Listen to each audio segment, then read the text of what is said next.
Ngunit bago ang lahat ng yon ay ang kanyang proposal. Tinitingnan niya ang singsing na nasa itim nitong ringbox. Kumikislap iyon sa tama ng manipis na liwanag mula sa bintana ng kotse. Ipinaalala noon sa kanya ang namumuong patak ng ulan sa buhok ni Vivian habang nakaupo sa hagdanan kung saan niya ito tinabihan. Naalala niya ang ngiti nito sa sarili ng magisnan niya noong unang umaga siyang magising katabi ito sa kama. Naalala rin niya ang patak ng luha nito nang magbalik siya matapos ang ilang linggong pagkawala. At ang iniyak nito sa paghingi ng tawad sa ama dahil sa kanya. She had never fully recovered from that day. Tiniis niya ring hindi ipakita rito kung paano niya inayos ang lahat para sa araw na ito. But he made sure that today will make up for everything. Iyon ang ipinangako niya sa sarili. Natanaw niyang palabas na si Vivian ng gusali. Agad niyang itinago ang singsing at isinilid iyon sa bulsa. Bumaba siya ng sasakyan at pinanood itong lumapit sa kanya. Bahagya itong tila nawala ng timbang nang makarating sa tabi niya. Naagapan niya ito sa pamamagitan ng paghawak ng braso ng babae. At nagulat pa si Zach kung gaano kanipis iyon. When did she start to lose so much weight? Masyado ba siyang naging abala sa ginagawa niya para rito? Kung kaya't ito mismo ay hindi niya nabigyan ng atensyon? Hindi bale, magbabago na yun ngayon dahil solong-solo na nito ang atensyon niya. Are you alright? Nag-aalalang tanong ni Zach. Yeah, I'm good. Tugon nito. May narinig siyang kaiba sa boses ni Vivian pero hindi ganoon kaliwanag sa kinatatayuan nila para mabasa niya ang mukha nito. Kita niya lang na nakangiti ito kung kaya't naibsan kahit paano ang pag-aalala niya. Baka naman kasi praning lang siya dahil sa excitement. Humarap ito sa kanya pagkaupo niya sa driver's seat. Zach, kailangan nating mag-usap. Ngumisi si Zach. Yun eksakto ang gagawin nila ngayong gabi. Mag-uusap ng tungkol sa kinabukasan nilang dalawa. Sure, and I know just the perfect place to do that. Tumahimik si Vivian. Waring hinahayaan na lang sa kanya ang desisyon sa pagpili ng lugar. Napansin niyang inayos nito ang aircon para ilayo iyon sa sarili nito. Nilalamig ka ba? Medyo, pero okay na. Sagot ni Vivian. Weird, hindi ito lamigin. Hindi nga ba't kaya nitong magbabad sa ulanan? Napuna niya ring masyadong tahimik ang kotse. Music, naalala niyang kailangan niyang iset ang tono ng gabing ito papunta pa lang sa kanyang venue. Pinatugtog niya ang paborito niyang kanta na naging paborito lang niya dahil malimit nitong patugtugin. Tumingin lang si Vivian sa labas ng bintana at nanatiling nakatingin doon hanggang makarating sila sa paroroonan. Maging nang alalayan niya ito pababa ng kotse ay tila iniiwasan nito ang kanyang paningin. Gulat lang itong tumingin sa kanya nang magsimulang tumugtog ang isang quartet upang salubungin sila. Pumailan lang sa pinaghalong violin, bass, piano at flute ang version ng musikang pinapatugtog niya kanina sa kotse. Zach, ano to? Shh! Aniya, halika muna sa loob. Dreams Cafe ang tawag sa lugar na yon. Isang lumang bahay sa New Manila na ginawang cafe-resto ng 4 na magkakaibigang may-ari nito. The small patio was set to perfection. Nakasarado para sa kanilang dalawa lamang ang bahaging iyon at inihanda ang lahat ayon sa kanyang mga bilin. Sinigurado niyang lahat ng naroon ay paboritong bagay ni Vivian, mula sa kulay ng sapin sa lamesa, mga bulaklak, pagkain at ang detalye ng isisilbing inumin.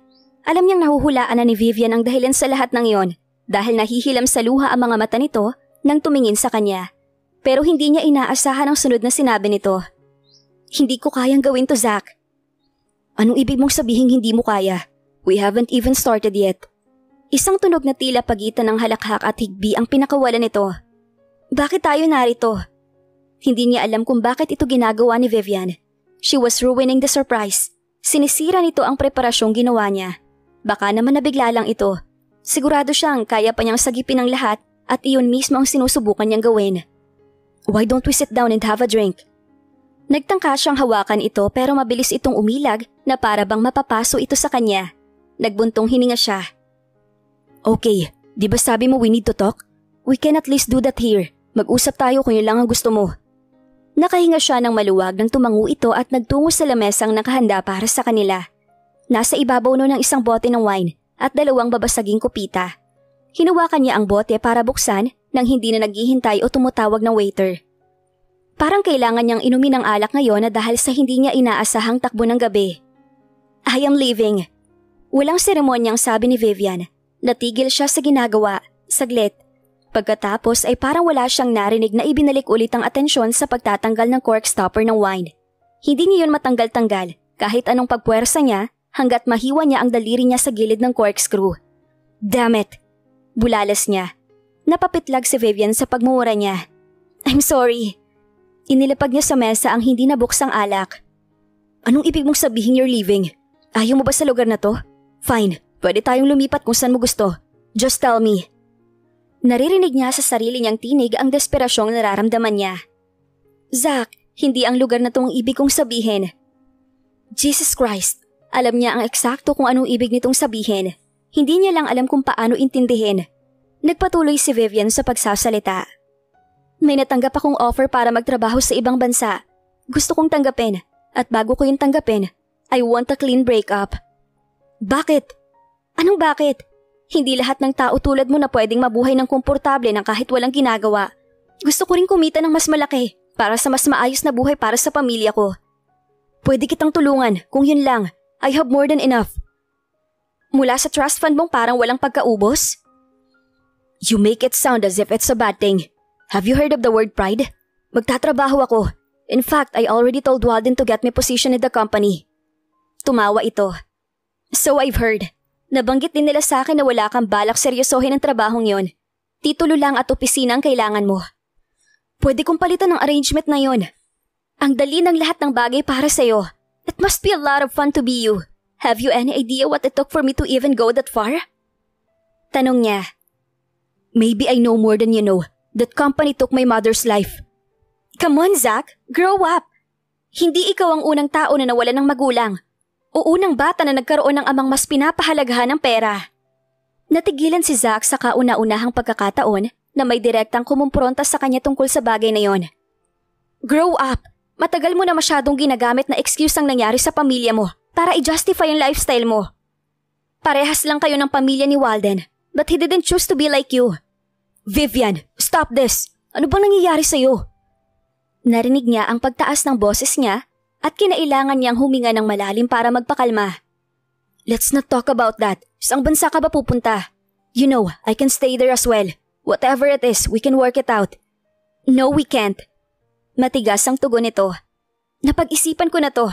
You will always be what you're cruising along. Walang pinapangarap dahil nasa iyo ng lahat. Walang pinagtatrabahuhan dahil wala namang dahilan para doon.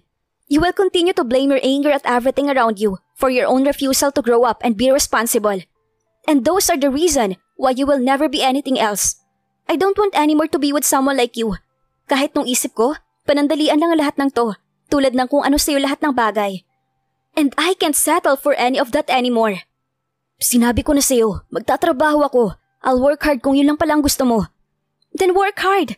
But don't do it for me, because I won't be there anymore. Do it for yourself. Vivian, I'm gonna prove to you.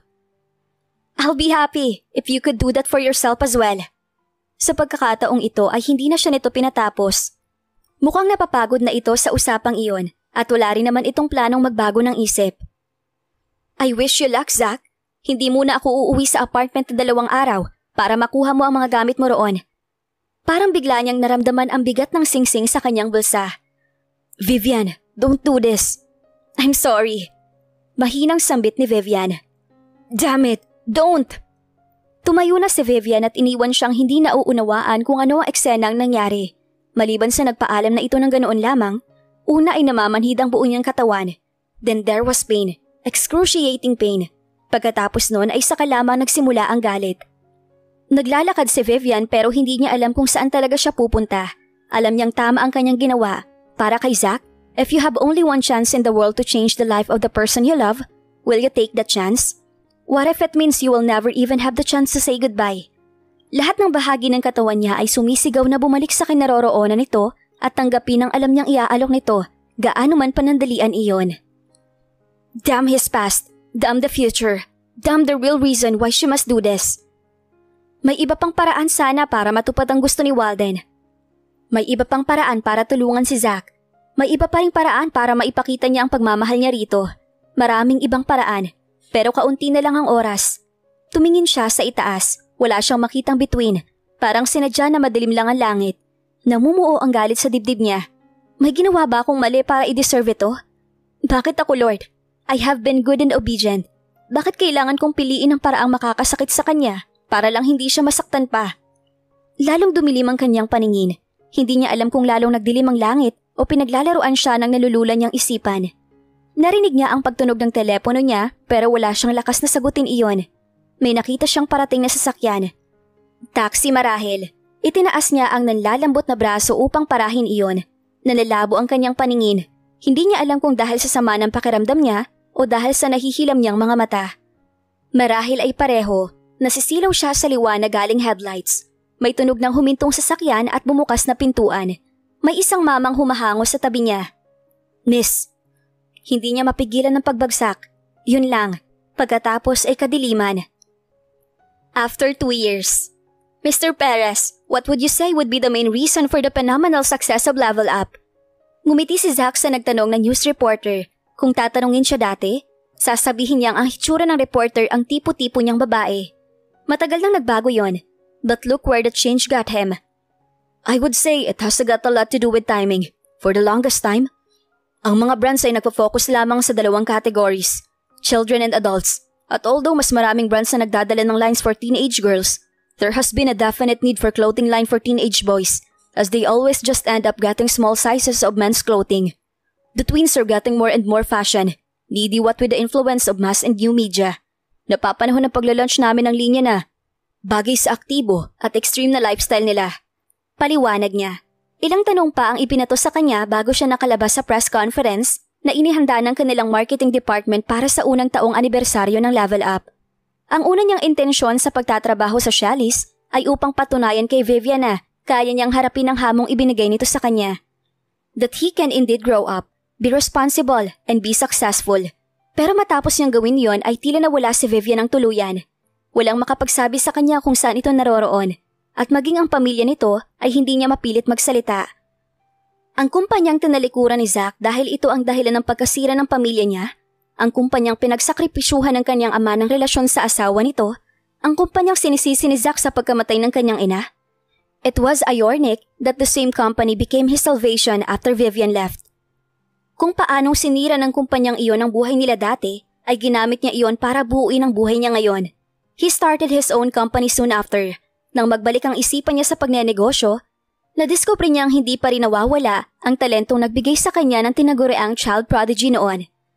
It was not so much the knowledge of fashion, but the instinctive knowledge of what will sell.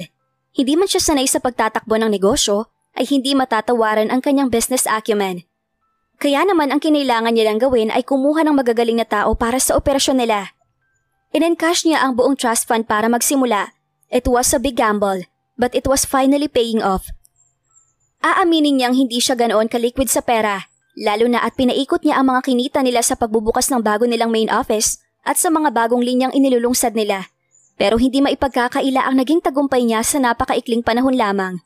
Patunay na roon ang isang award na nakuha niya noong nakaraang buwan bilang isa sa top 10 young entrepreneurs sa buong bansa. Kaunti man ang cash niya ay mataas na ang net asset worth niya at nagsisimula pa lamang siya. Kung alam niya lang kung saan ito hahanapin, gusto niyang makita si Vivian at ipumuka rito. Look, you should have waited. You should have believed in me more. Pero hanggang ngayon ay hindi niya alam kung nasaan ang babae. Pagkalabas ng hotel kung saan ginanap ang press luncheon, ay hinintay niya ang valet na dalhin sa lobby ang kanyang kotse. Tumingin siya sa kanyang relos. Tamang-tama lang siya sa oras na dapat makarating siya sa Chalice. Dapat ay bukas pa siya pupunta ron, pero biglang nagbukas ang schedule niya ngayon kung kaya't nagpasabi siya na ngayon na lamang siya daraan. Alam na niya kung anong gusto ng ama at kapatid. Nililigawan pa rin siya nitong gawing subsidiary ng Chalice ang Level Up at kahit hindi niya kailanman papayagang mangyari yon, ay kailangan niyang formal na tanggihan ito para matigil na ang mga ito. Dumiretso siya sa elevator. Off hours kung kaya't mag-isa lang siya sa loob. Pinindot niya ang numero ng palapag na pupuntahan at kasual na sumandal sa salaming pader ng regular na elevator habang naghihintay na sumara iyon. Pero napatintig siya ng tuwid nang sa kalahati ng pagsasara ay muling bumukas ang pinto at humabol papasok ang isang pamilyar na figura. Halatang hindi rin ito inaasahang makita siya. Namimilog ang mga mata nito sa pagkakatitig sa kanya. Sumarado ng tuluyan ang pinto ng elevator sa likuran ng babae, pero tila hindi nito napansin ng mga yon. Sobrang iksi ng buhok at malaki ang ipinayat nito kesa sa naaalala ni Zach, pero hindi maaaring hindi niya makilala ang babaeng humabol sa elevator. Ilang taon siyang pinaparusahan ng imahe nito sa pagitan ng galit, ng pangungulila, pagmamahal, At pagsumpang nararamdaman niya para rito, ang babaeng sinubukan pa rin niyang hanapin matapos ng ginawa nitong pag-reject sa kanya, pero tila bigla na lang naglaho at inakala niyang hindi na niya makikita ulit ay nasa harapan niya ngayon, si Vivian. Humihingal pa si Vivian sa paghabol ng pasaradong elevator para lamang pagsisihan ng pagmamadali niya. Parang tumigil ang paghinga niya nang makita niya kung sinong nasa loob noon. The one she loved the most, the one she left behind. Zach. Bulong lang ang pagkasambit niya noon, pero parang dagundong ang tunog sa dibdib niya. Nakatayo ang binata sa harapan niya na parang hindi lumipas ang 2 taon, maliban na lang kung pagbabasehan ang tingin nito sa kanya. Sandaling napalitan ang gulat sa mukha nito ng iritasyon. Yung tingin ng isang tao kapag may langaw na dumapos sa pagkain nito. Pagkatapos ay naging maingat na blanko iyon. Nasaktan si Vivian kahit pa dapat niyang asahan na higit pa roon.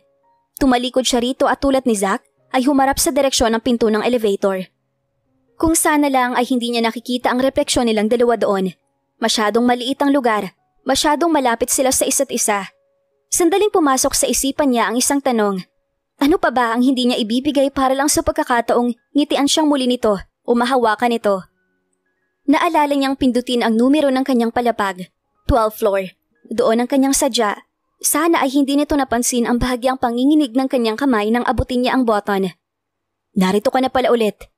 Sabi ng malamig na boses sa kanyang likuran, tumango si Vivian nang hindi ito nililingon. Kailan pa? Officially, she never actually left the company, pero formal na bumalik lamang siya kailan lang. More than a month pa lang. Nagulat pa siya na panatag ang boses niya, malayo sa tunay niyang nararamdaman. Things must have not worked out for you abroad. Napalingon siya rito dahil nagulumihanan siya sa sinabi nito, nang maalala niyang iyon nga pala ang paalam niya na mangingibang bansa siya.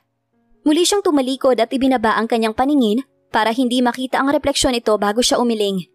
Tahimik na tinanggap niya lang ang sinabi nito. That was a cruel thing for him to say, pero naiintindihan niya. What she did was more cruel. Muling napuno ng katahimikan ng elevator. Napapitlag pa siya ng bahagya nang marinig ang tunog ng senyales ng pagdating sa floor niya. Humakbang siya ng isa palabas bago naisipan niyang pumihit para harapin ito. Kabaliktaran ko. You seem to have done very well for yourself, Zach. For all that it's worth, masaya ako para sa iyo. Kinaya niyang umiti sa dulo ng pangungusap na yon dahil sa totoo ang sinabi niya. Hindi na nakasagot pa si Zach. Humakbang pa siya ng isa palayo sa sensor ng elevator kung kaya tuluyan na iyong sumara. Dinala siya na nanginginig niyang tuhod sa silid ni Walden. Isang tingin lang nito sa kanya ay naalarmang pinaupo siya nito sa sofa. Anong nangyari sa iyo? Are you alright? Iyon ang parehas na tanong na ibinigay sa kanya ni Walden 2 taon na ang nakararaan nang magmulat siya ng mga mata sa ospital at natagpuan ito sa kanyang tabi. Narito si Zach. Aniya sa mahinang boses. What? Bulalas ni Walden. You mean, dito sa building na ito? Tumango si Vivian. Shit! Bulalas nito. Bukas pa siya dapat nandito. I'm sorry Vivian, hindi ko alam kung kailan napalitan ng schedule niya kay Daddy. Huwag ka nang mag-sorry, hindi mo naman yun kasalanan. Besides, mangyayari din naman yun. At maliit lang ang mundo, hindi mawawala ang chance na magkita kami. Lalo na at narito na ulit ako. Yung pagiging nandito mo Vivian, baka pwede natin ulit itong pag-usapan. Nag-worry lang ako, baka hindi maganda para sa'yo ang pagtatrabaho ulit ng regular, lalo na sa klase ng trabaho mo. Pero kaya ko na, okay na ulit ako. Aniya. Hindi iyon ang nireport sa akin ng assistant mo. 2 beses ka na rin nahilo, and your color doesn't look too good either. Wala yon, nanibago lang siguro ako. Lalong napuno ng pag-aalala ang mukha nito. Yun na nga, hindi ako sigurado kung kaya ng katawan mong manibago kahit sa anong bagay. Walden, hindi mo ako pwedeng itago at protektahan sa loob ng isang kwarto habang buhay. Anong klase namang buhay yon? Malakas na ako at lalo pa akong lalakas kapag nasanay ako rito. Hindi niya napapansin na hinahaplos niya ang mga braso niya habang nagsasalita hanggang mapansin niyang inoobserbahan iyon ni Walden. Itinigil niya yon pero hindi niya napigilan ang pagkilig ng bahagya dahil sa nilalamig siya. She was feeling feverish again. Akala niya ay epekto lang yun ng bigla niyang pagkakita niya kay Zach. Pero bahagya na siyang kumalma ay mainit pa rin ang lumalabas sa kanyang mga mata at nagsisimulang manakit ng kanyang mga kasukasuan. Nilalamig ka ba? Kunot noong tanong ni Walden. Hindi naman. Pagsisinungaling niya. Humakbang ito palapit sa inuupuan niya. Mabilis siyang tumindig. Kapag nahawakan siya nito, Alam niyang magpapanik ito kapag naramdaman ang temperatura niya. Sabi ko, okay lang ako. Idinaan ko lang dito ang design. Uuwi na ako. Nasapo niya ang kanyang ulo dahil sa pagkahilo sa bigla niyang paggalaw. Mabilis ang paghawak ni Walden sa kanya para alalayan siyang bumalik sa sofa. You're shaking. Humiga ka muna kaya. Suhestyon ito. Hindi na lang. Kaya ko na to. Sa bahay na lang para diretsong pahinga. Vivian? May babala na sa boses nito at saka nga baka makabuti sa kanya kung humiga siya sandali. Sumunod siya rito. Umupo ito sa gilid ng sofa at sinapo ang noo niya at leeg. May lagnat ka. Tiimbag ang nasabi nito. Kailan ka huling nagpatingin sa doktor mo? Umiwas siya ng tingin dito. Kailan lang? Sagot niya. Kailan? Pangungulit nito. A month ago. 2 months? Hindi niya talaga maalala. Pero malapit na ang next schedule ko. Vivian, kung malapit na ang next schedule mo, it must have been 6 months ago. Oo nga pala. Masyado siyang naging abala sa pagbalik sa iniwan niyang buhay, sa pagbabawi sa kanyang mga magulang, at sa pag-aalala kay Zack kaya nalimutan na niya. Hindi ka dapat naghihintay ng next check-up kung may nararamdaman kang kakaiba. Vivian, hindi mo pa rin dapat kinakalimutang ingatan ang sarili mo. Muli nitong ibinalik ang kamay sa noo niya at ginagap ang nalalamig niyang mga kamay. Sasagot pa sana siya pero naudlot iyon nang biglang may narinig silang tunog sa pintuan. Parang naubos ang dugo sa katawan niya nang mapagsino niya ang taong nakatayo roon. Si Zack, madilim ang tingin nito sa eksenang naabutan. At may ideya si Vivian kung paano nito ine-interpreta ang posisyon nilang dalawa. I'm sorry, I didn't expect na may maaabala pala ako. Sabi ni Zack. Zack, come on, surely you don't think. Simula ni Walden. Bumaling ang tingin nito sa kapatid. Anong iniisip ko? My dear brother, that you have managed to betray me all over again? Shut up, Zack. Hindi mo to naiintindihan. Hindi mo alam sinasabi mo. And I don't intend to know. Pagkasabi noon na ibinaling nito ang tingin sa kanya at tila ni wala itong mahanap na salita para sabihin sa kanya. Sapat na ang tingin iginawad nito para maramdaman ni Vivian kung ano ang eksaktong iniisip ni Zack tungkol sa kanya. Tumalikod ito at ibinagsak ang pinto sa likuran. Zack! Tawag niya sa pangalan nito pero hindi na nito iyon narinig. Dumagundong pa rin sa tenga niya ang tunog ng bumagsak na pinto. Nasisiraan ka na talaga ng bait. Hinahanap mo ang taong yun ng ilang taon para ipamukha sa kanya kung anong eksaktong iniwan niya. Kung paano mo nalagpasan ang hamon niya para maging matagumpay. And all you can freaking be is vengeable? Jealous man, child? Inuumpog ni Zack ang ulo sa headrest ng kotse at ipinukpok ang kamay niya sa steering wheel. Why was he so angry? Kung tutuusin na hindi naman ito eksaktong mali noon. Hindi niya inaasahang mangyari iyon. Oo, pero tama rin ito. He was nothing then. At aaminin niyang hindi rin ito eksaktong mali na sundan ang pangarap nito. Kesa ituloy ang relasyong sa paningin nito ay walang patutunguhan. It was a normal choice for wise people to make. Ang problema lang niya ay hindi niya kayang tingnan sa iba pang perspektibo ang nangyari dahil ang gusto niya lang noon ay sumagot ito ng oo sa alok niyang maging sila habang buhay. For better or for worse. He got mad because he rejected her and it was painful as hell. Masakit dahil inakala niyang mas malaki ang pagmamahal ni Vivian sa kanya kesa roon. Nakakagalit kapag ang ipinagkait sa iyo ang tanging bagay na gusto mo. Kahit na, hindi pa rin maganda ang inasal niya sa elevator. He really wanted to be a better man and to make amends. Kaya nga niya ito sinundan. Gusto niyang bumawi para maisip nito na nalagpasan na rin niya ang nakaraan, na wala na yung ibig sabihin sa kanya. Sa halip ay mas pinagmukha pa niyang gago ang sarili niya. Nakikita pa niya sa utak niya ang eksenang hindi niya sinasadyang maabutan o dapat yata ay hindi na lang niya nasaksihan. Ang kapatid niya at si Vivian, the one he never saw coming. Gusto niyang matawa kung hindi lang masyadong masakit sa dibdib niya. Vivian caught him off guard again, like she always did. Hindi ba isa yun sa mga dahilan kung bakit nahulog siya rito? Hindi niya alam na pwedeng magbumirang iyon sa kanya ng ilang ulit para saktan siya ng ganito. Nung makarating siya sa opisina niya, ay ibinagsak niya ang katawan sa upuan sa likod ng kanyang office table. Galit na galit siya. Gusto niyang ibato ang lahat ng bagay na nasa harapan niya. Gusto niyang manakit. Gusto niyang sumigaw. Sir? Alanganing sabi ng isang boses sa pintuan. What? Matalas na tanong niya sa kanyang sekretarya. Lalo itong nag-alanganin. Takot na ito sa kanya. Alam niya kung gaano takot sa kanya ang halos lahat ng empleyado niya dahil sa pagiging istrikto niya. Sa pagnanais niya na mabilis ang tagumpay, alam niyang hindi siya naging mabait sa mga ito. He had been demanding and at times, brutal. He pushed them like slaves. At ang tanging rason kung bakit hindi siya mga ito iniiwan ay dahil binabawi niya iyon sa compensation ng mga ito. Miss Crespo, I don't have all day. Walang pasensyang sabi niya. Sir, magpapaalam lang sana ako ng mas maaga kasi po walang kasama yung anak ko sa bahay. Tumaas lalo ang dugo niya sa ulo dahil may ipinapagawa siya rito. Natapos mo na ba yung report? Sir, hindi pa, pero… Then, it's obvious that you can't leave yet. Kailangan kong report na yon. Pero sir… Tuluyan ang naubos ang pasensya niya.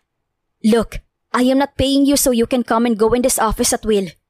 Hindi naman po sa ganun, sir. Emergency lang talaga, kasi po yung anak ko. This is not an emergency. This is a bad planning. I don't care about your reason. You should have made arrangements for your kid and don't make the company suffer for your inefficiencies, whether here or at home. You understand? Yes, sir. Naiiyak ang sekretarya pero wala itong nagawa. Alam niya na alam nito kung bakit natanggal sa trabaho ang sekretaryang sinundan nito. Nang makaalis ito ay sa kanya lang napansin ang babaeng nakatayo sa likuran nito. Humakbang si Vivian papasok at tumayo si Zach para mas makalapit dito. Nang may buong intensyong palayasin ito, nakatitig pa rin ang dalaga sa kanya. Nangingilid ang luha sa gilid ng mga mata nito. She was trembling and paper white, almost like a ghost. At nagagalit siya sa tugon ng puso niya sa itsura nito. She was too frail, as if she was gonna fall any moment, and he wanted to hug her before she did. Kailangan pang ipaalala ni Zach sa sarili ang eksena sa silid ni Walden para hindi maapektuhan ito. Anong ginagawa mo rito? Mas matalas kesa intensyon niya ang tono ng pagkakatanong niya rito.